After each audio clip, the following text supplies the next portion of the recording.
각부 장관들한테 뭐 전권을 주겠다는데 지금 이 상황에 대해서 지금 굉장히 잘못 알고 있는 거죠. 지금 우리 공무원들이 절대 움직이지 않아요. 이 움직이지 않는 게 공무원들 잘못이 아니거든요. 시스템이 잘못된 것이지 공무원들이 열심히 일하면 잘려나가는 지금 구조예요.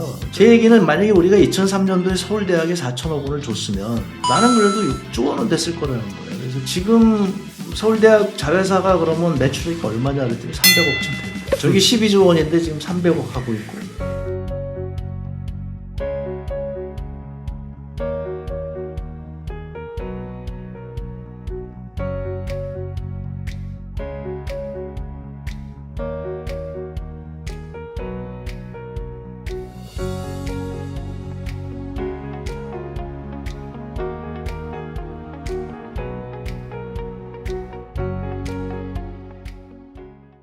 저는 사실은 더 심각한 거는 이제 수도권 집중이라고 봐요. 그래서 네. 지금 서울 근방에 아파트들이 하도 들어서서 젊은 사람들이 그쪽에 있다 보니 그쪽의 교통 사정들이 굉장히 안 좋거든요. 근데 반면에 지금 지방 도시는 좋잖아요. 그러면 지방 도시를 굉장히 많이 투자를 했었어야 되는 건데 이제 그런 부분에서 조금 아쉽죠. 그러니까 이런 게 뭐냐, 제가 드리는 말씀이 진보적 시각에서 그림을 전체를 보고 투자를 어디에 해야 되겠다 해서 지방 도시를 하다못해 시범 도시 하나라도 살기 좋은 도시를 만들어서 저기 가니까 너무 좋더라 이렇게 됐어야 되는 건데 그게 작동하지 않다 보니 지금도 계속 지금 서울로 몰려 들어오고 있잖아요. 우리 정부에서 이렇게 많은 노력을 했음에도 불구하고 그런 한계들이 있었던 거죠. 근데 지금 이런 말씀을 드리는 이유는 보수 정부에서는 이 문제를 아마 접근을 못할 거예요. 그러니까 이런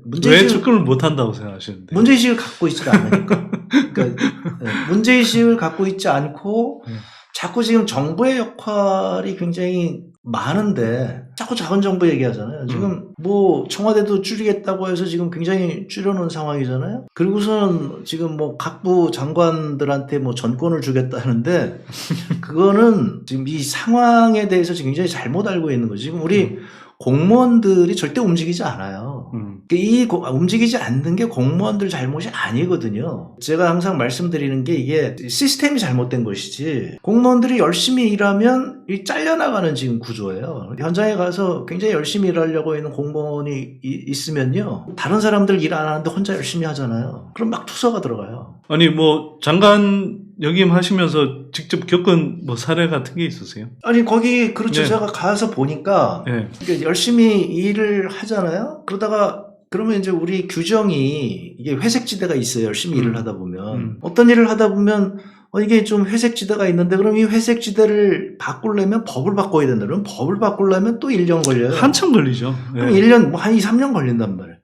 아니면 최소한 대통령령을 바꿔야 되는데 이런 게 자꾸 애매해요. 그러다 보니까 그러면 이건 안 하든지 아니면 뭐 회색지대를 건너가게 되는 거죠. 그러면 이게 이제 나중에 되면 이 공무원은 이것 때문에 징계를 받는 거니까 지금 한국 경제 발전을 맡고 있는 가장 중요한 조직이 어디냐면 감사원이에요.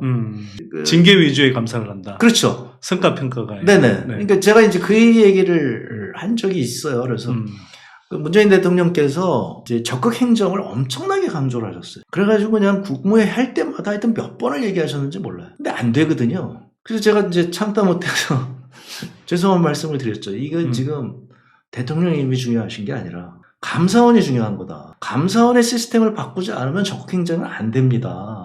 그랬더니 이제 놀래가지고 보통 이렇게 얘기하면 이제 감사원이 이제 보복 들어오거든요. 다행히 뭐 저 사람 워낙 그런 사람이라 좀 넘어갔는지 모르겠는데 감사원은 굉장히 기분 나빠하죠. 대신에 이제 감사원도 하여튼 뭐 저런 얘기 자꾸 나오지 않게끔 뭔가를 해야 된다고 얘기를 하지만 감사원이 오랫동안 그렇게 일을 해왔기 때문에 저기를 아주 그야말로 아주 강력한 의지로 시스템을 바꾸지 않는 한 공무원들은 안 돌아가요. 그러니까 그 문제에 대해서 그러니까 이제 문재인 정부 정부에서도 저로서는 굉장히 답답했는데 제일 먼저 해야 되는 게 사실은 이 행정혁신을 했어야 되는 거거든요. 근데 이제 말씀드린 대로 문재인 정부 초기에 환경이 너무 안 좋으니까 저는 이제 그걸 조용한 개혁이라고 얘기를 하는 거죠. 지금 얘기한 대로 나처럼 이렇게 떠드는 사람은 이제 뒤로 빼고 그다음에 이제 관료들을 전면에 세우고 그래서 조용하게 간 거죠. 사실은 그게 이제 한 3년까지는 성공을 한 거죠. 그게 근데 무슨 조용한 개혁이에요? 관료들을 앞세워서 어떻게 개혁이 돼? 그러니까 아무튼 네. 그렇게 해갖고 이제 그 중요한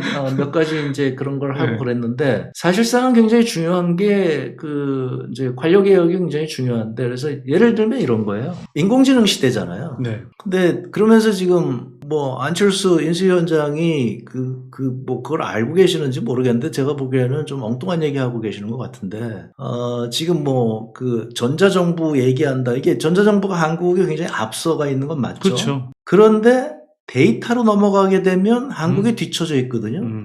그 가장 이유 중에 하나가 데이터를 공개를 해줘야 되는데 그러면 각 정부에 물어보면 각 부서에 물어보면 다 공개했다고 그래요. 그럼 공개한 정보를 사용한 사람이 몇 사람이냐 이건 아무도 검토를 안 하고 자기네들은 공개했다고 하는데 사용하는 사람은 아무도 없어요.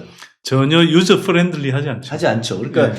가장 또 중요한 건 뭐냐면 그게 이제 그 기계가 읽을 수 있어야 되잖아요. 프로그램이 읽을 수 있는 방식으로 공개를 해야 되는데 이게 그렇게 안 돼 있는 거죠. 지금 인수위에서 사실 그걸 했어야 되는 거거든요. 인수위에서 모든 문서는 머신 리더블로 만든다. 그리고 정부가 데이터 공개는 오픈 API로 해서 아주 유저 프렌들리하게 해준다. 이거를 인수위에서 했어야 되는데 지금 인수위에서 안 했어요. 그러니까 그러면 저는 이건 안 된다는 얘기거든요. 이제 그리고 나면 성과가 안 나요. 부서에서.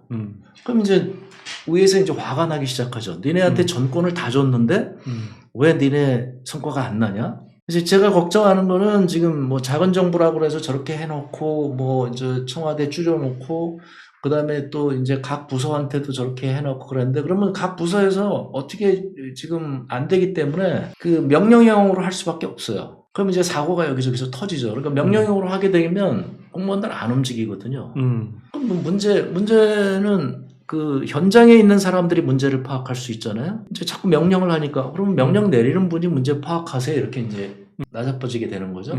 문재인 정부에서 그래도 장관들이 여기저기 열심히 뛰어다녔거든요. 제가 중기부 장관 됐더니 전통시장에서 불나면 제가 뛰어가야 된대요. 그러면 전국에 전통시장이 400군데 뭐 1000군데가 넘어가는데 거기 그 전통시장에서 어떻게 불이 안 나요. 그다음에 그러면 전통시장 거기를 그 개선을 하면 안 되느냐 그랬더니 개선이 안 돼요. 안 되는 이유가 그 전통시장에 무허가 건물들이 많아요. 그러니까 무허가 건물들이기 때문에 건드리질 못하는 거예요. 그럼 거기서 불이 어떻게 안 나요? 카톡방을 만들어서 전통시장 그 화재 예방 우리 팀을 전국에다 조직을 해서 그래서 항상 화재 사전 그 예방한 다음에 보고 올려라. 그리고서 이제 보고 올리고 나서 그러면 이제 장관이 직접 보고 있으니까 그거 하는 친구들이 열심히 해가지고 오늘 어느 전통시장에 가서 이제 이런 거 했다 저런 거 했다. 그리고 이제 불나면 이제 저한테 금방 보고가 와요. 장관이 열심히 하면 이 SNS가 있기 때문에 이거는 가능해요. 관료들은 이렇게 안 하거든요. 그러면 저는 이제 사고가 난다. 사고가 날 거예요. 사실은 세월호 사고에서 그렇게까지 현장에서 안 움직이고 했던 건 바로 그냥 그런 관료적인 행태 때문이었던 측면도 많이 있죠. 그런 차이가 좀 있어요. 그러니까 우리 정부에서는 뭐 네. 문제가 생기면 이제 장관이 뛰어내려가고 심지어는 이제 총리 대통령까지 뛰어내려가니까 아직까지는 우리 행정이 그런 한계가 있는 거예요. 그러니까 높은 사람이 가면 그걸 집중해서 본단 말이에요. 그런데 사실 그보다 더 좋은 지중은 그게 아니라 높은 사람은 위에서만 쳐다보고 있고 그게 맞죠. 네. 밑에서 현장에서 움직여줘야 되잖아요. 이거는 아직은 안 되고 있고요. 지방자치단체도 마찬가지예요. 지방자치단체는 더 잘 움직여요. 왜냐하면 인사권을 갖고 있기 때문에. 근데 우리 장관 인사권은 있지만 장관의 경우에는 뭐 1년, 2년 하다 말기 때문에 별로 그 인사권을 신경을 안 써요. 그러니까 인사권이 영향을 못 받아요. 근데 지방자치단체는 4년, 뭐 재선하면 8년 이렇게 되기 때문에 네. 그 지방자치단체장들은 굉장히 그 지시가 먹히죠. 그래서 지금 걱정하는 게 뭐냐면 보수 정부의 경우에 특히 이제 검찰총장 출신 대통령이잖아요. 저 앞에서 얘기 함부로 못 할 거예요. 그러니까 평생 상명하복만 경험하고 네. 성장한 사람이잖아요. 그런데 대통령이 행정 경험은 없단 말이죠. 지금 공무원들 이렇게 안 돌아가고 경제가 어디가 지금 문제고 어디가 안 돌아가는지를 알 수가 없는 거죠. 네. 그러니까 이건 뭐냐면 그 문제를 장관이 풀 수가 없어요. 장관 혼자서 할 수가 없는데 우리 정부의 문제가 뭐냐면 장관들 간의 협조가 안 돼요. 협조가 안 되는 이유는 행정부하고 기재부가 너무나 힘이 세기 때문에 행안부가 조직을 잡고 있고 네. 기재부가 돈을 잡고 있어요. 그러니까 여기가 부서 위에 부서죠. 그러니까 이게 민간에 있는 분들은 지금 이해할 수 없을 정도로 우리 행정 조직은 굉장히 낙후돼 있어요. 그러니까 이 문제에 대해서 우리 정부에서도 이제 바꾸지 못했고 지금 새로운 정부는 아예 바꿀 생각이 없을 거고 이제 그런 상황에서 행정의 비효율은 굉장히 늘어날 것이고 여기에 이제 민주정부에서는 없던 이제 재계의 입김이 들어가는 거죠. 재계의 입김이 들어가면 이제 그 문제를 해줘야 되기 때문에 이제 그런 식으로 문제가 되는데 그 문제에 대해서는 이제 여기저기서 아무도 문제점을 제기하지 않죠. 그게 옛날에 이제 정경련이 하던 방식이죠. 네. 그러니까 정경련이 뭘 한다 그러면 이제 다들 다 뒤로 물러나 있으니까 중소기업이나 서민들한테 피해가 가는 정책들이 그냥 막 집행이 막 되는 거죠. 제가 말씀드리는 게 그런 거예요. 민주정부하고 저쪽 보수정부하고 구조적인 차이가 있고 그래서 이제 문재인 정부에서 했어야 되는 일들이 몇 가지가 있는데 이런 진보적인 미션 이런 것들이 잘 안 알려져 있기 때문에 네. 우리가 좀 소홀했던 부분이 있었다. 그게 이제 문재인 정부의 한계죠. 그래서 뭐 진보 정부나 보수 정부나 뭐 차이가 없네. 뭐 이런 느낌들을 대중들이 갖게 되는 거죠. 이게 이제 민주당의 입장에서는 자꾸 불리하다는 거예요. 그러니까 분명히 말씀드린 대로 민주당과 저쪽 보수 당간에는 차이가 있는데 이 차이를 국민들이 인식하지 못하고 뭐 다른 게 뭐야? 저 K 이노베이션도 나오는 거지만 지금 세계의 혁신에는 이 스타트업들이 굉장히 중요하거든요. 실리콘밸리가 굉장히 중요하다고 그러잖아요. 그럼 실리콘밸리를 만든다고들 다들 얘기하고 뭐 이렇게 얘기하는데 우리 만들어졌냐? 그래서 제가 장관으로 가보니까 이제 이 부동산하고 관련이 돼 있어서 얘기를 드리면 실리콘밸리 만든다고 그러고 전부 건물만 짓는 거예요. 우리 행정이 하는 식이 늘 그렇습니다. 네. 이게 저도 옆에서 이렇게 그 집행하는 것들은 많이 봤는데 다 그냥 건물 짓고 무슨 센터 오픈하고 하드웨어는 잔뜩 짓는데 거기에 그러면 들어와서 어떻게 이노베이션이 일어날 수 있는지 그게 필요한 인물이라든지 연구개발 능력이라든지 산학연하고 접목시키는 부분 이런 프로그램들은 없거든요. 이 관료들 발상에 중소기업은 지원하는 거예요. 근데 제 얘기가 그게 아니라 실리콘밸리를 만들려면 여기 생태계를 만들어야 되는 거고 그럼 그 생태계라고 하는 것은 스타트업이 있으면 벤처 캐피탈이 있어야 되는 거고 그리고 벤처 캐피탈이 있으면 또 R&D를 할 수 있는 대학의 연구하고 이게 연계가 돼야 되는 거고 그러니까 아니 구글은 대학원생이 나와가지고 하다가 저렇게 세계적인 기업이 된 거고 그러니까 이제 대학원생이 나와가지고 벤처 캐피탈이 돈 되고 이렇게 되는 거잖아요. 이 시스템을 만들어줘야 되는데 지금 제가 답답했던 게 그러니까 이게 또 이제 우리 정부의 하나의 숙제인데 대학이 전혀 작동하지 않아요. 대학 교수들이 다 놀고 있어요. 제가 이제 교수 출신이라 제가 이런 얘기를 드리는 건데 놀고 있다는 건 어떤 의미인가요? 생산적인 일을 못 하고 있다. 그러니까 그게 이제 우리 정부에서 이제 그 정도 했어요. 그래서 교수 기업, 연구소 기업을 활성화시키자. 저는 어떤 제안까지 했냐면 이제 그거는 중국에 가보니까 칭화 유니버시티 사이언스 파크이라고 해서 터스 파크이라는 게 있는데 칭화 유니버시티에 그 지주회사가 있어요. 이 지주회사의 자산 가치가 60조 원이에요. 그 지주회사의 자회사의 1년 매출액이 한 12조 원쯤 돼요. 그러니까 거기서 이제 중국이 지원하는 거, 그러니까 중국이 스타트업을 이렇게 지원한다. 근데 이제 사실상 중국이 스타트업 지원하는 건 다 우리나라에서 배워간 거. 우리나라에 있는 정책들이 쭉 있어요. 제가 본 건 이걸 본 거죠. 저 60조 원이 어디서 생겼지? 그 2003년도에 중국 정부에서 4천억 원을 줬대요. 제 얘기는 만약에 우리가 2003년도에 서울대학에 4천억 원을 줬으면 60조 원은 안 됐어요. 그러니까 중국은 이제 그때서부터 이제 가파르게 성장할 때니까 이게 시간이 딱 맞은 거죠. 나는 그래도 6조 원은 됐을 거라는 거예요. 그래서 지금 서울대학 자회사가 그러면 매출액이 얼마냐 그랬더니 300억쯤 된대. 저기 12조 원인데 지금 300억 하고 있고, 칭화대만 그런 게 아니라 베이징 대학도 또 13조 원 매출액 하고 있고,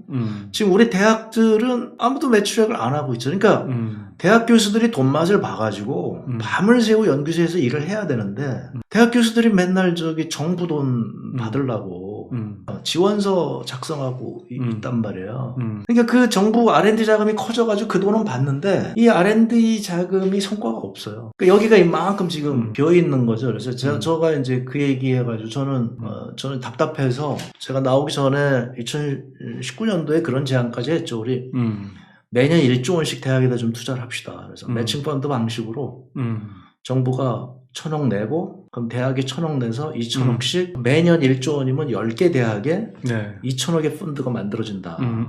그래서 잘하는 데는 그 다음에 또 해가지고 2,000억 또 늘려주고 해서 지금 1년에 1조 원 정도의 돈은 뭐 지금도 그거 계속 하고 있는 건가요?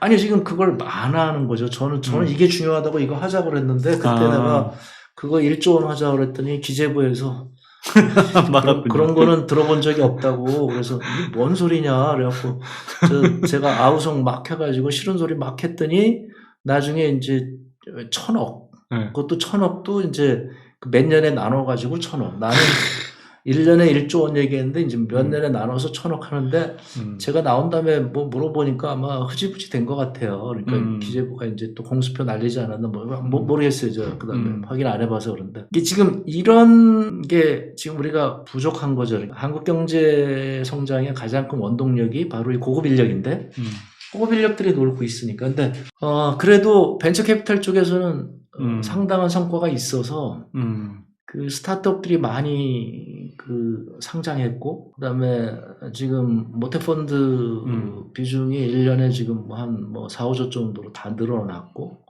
그래서 지금 그 부분은 굉장히 지금 활성화가 됐죠. 한국 경제가 굉장히 지금 이제 미국에서 이자율을 막 올리게 되면 어려운 상황이지만 한국 경제가 굉장히 또 세계 최고의 경제라고 제가 그렇게 얘기를 해요. 그러니까 뭐냐면 대기업과 중소기업, 스타트업이 다 있어요. 그다음에 고급 인력이 있고, 그다음에 제조업과 서비스업이 골고루 잘 발전돼 있고, 이런 나라가 없거든요. 그러니까 이런 포트폴리오를 갖고 있는 나라가 거의 없기 때문에 탄탄하죠. 오늘 뭐 시간이 없어서 얘기 못했지만 서학개미들이 지금 해외 투자를 많이 했기 때문에 사실상 그 재정 안정성도 굉장히 좋아진 거예요. 그러니까 만약에 우리 외환 위기가 다시 전 안 올 거라고 생각하는 이유가, 외환이 지금 1,260원 이렇게 가가지고 급격하게 오르고 있다 이렇게 생각을 하고 있는데, 그게 더 올라가게 되면 서학개미들이 돌아올 수 있거든요.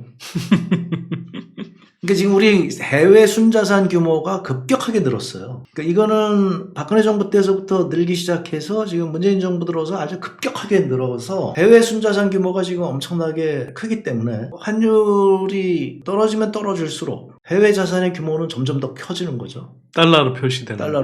그러니까 그걸 이제 원화로 바꾸게 되면 점점 더 커지는 거죠. 그래서 그런 지금 말씀드린 대로 대기업과 중소기업, 스타트업, 그다음에 서비스업, 제조업, 해외 자산, 국내 자산, 이 비율, 이런 것들은 굉장히 좋다. 가장 안 좋은 게 지금 부동산, 몰빵, 가계부채 문제가 되는 거죠. 그래서 새로운 정부에서 이것을 좀 파악을 해서 요 가계부채와 부동산을 지금 저렇게 갈 게 아니라 자연스럽게 이자율이 오르니까 이제 서서히 안정화 단계를 찾아가고 있다가 지금 이 정부 들어서 다시 지금 위험해지는 거잖아요.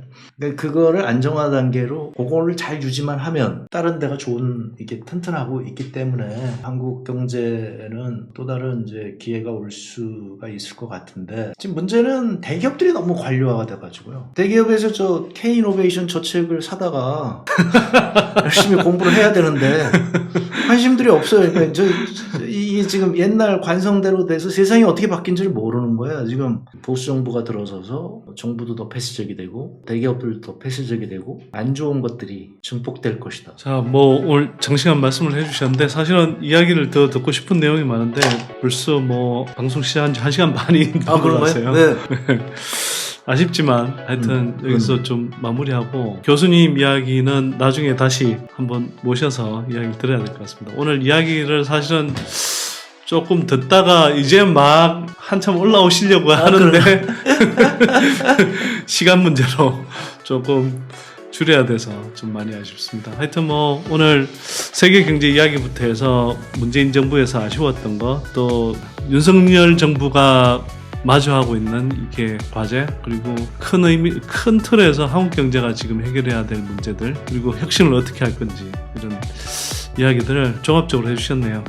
이 K 이노베이션 이 책 읽어보면 지금 말씀하신 내용 상당히 디테일하게 많이 나오죠. 네네네. 네. 잠깐으로 계실 때 뭐 벤처기업들 많이 보신 것 같으니까 투자하기 좋은 벤처기업들 찍어주시면 자, 선대인 TV 통해서 소개하겠습니다. 자, 뭐 교수님 다음에 한번 다시 모실 때까지 뭐 좀 아쉬운 분들은 이 책 K 이노베이션 한번 꼭 좀 읽어보시면 좋을 것 같습니다. 자, 오늘 장시간 말씀해주신 교수님 다시 한번 감사드리고요. 다음에 또 모시겠습니다. 그때도 좋은 말씀 부탁드리겠습니다. 네, 감사합니다. 네, 고맙습니다.